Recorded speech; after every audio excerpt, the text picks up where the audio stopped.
တခါတော့ကကျွန်ုပ်တို့ဤဖျားအလောင်းတော်သည်မြောက်မင်းအဖြစ်ထစ်တော်မူသည်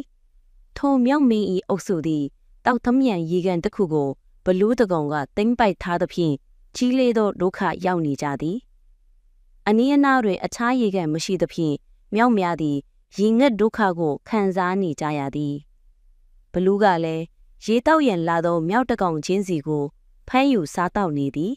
ဤသို့သောအခြေအနေတွင်ဖျားအလောင်းတော်မြောက်မင်းသည်သူ၏အမျိုးသားများမပြတ်စည်းရေးအတွက်ကြံစီတော်မူသည်ထိုကျူသောအသွေးရှိကျူပင်များကိုစေတနာဖြင့်ရည်စူးကာ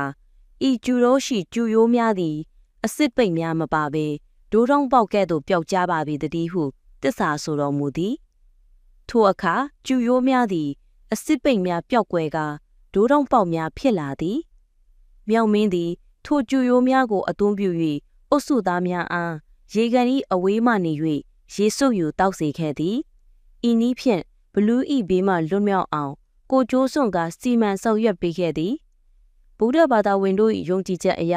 ထိုအချိန်မှစ၍ယနေ့တိုင်ထိုကျူတော်ရှိကျူရိုးများသည်အစစ်ပိတ်များမကဘဲဒိုးထောင်းပေါက်များအဖြစ်တည်ရှိနေသည်ဟုဆိုကြသည်ဤသည်က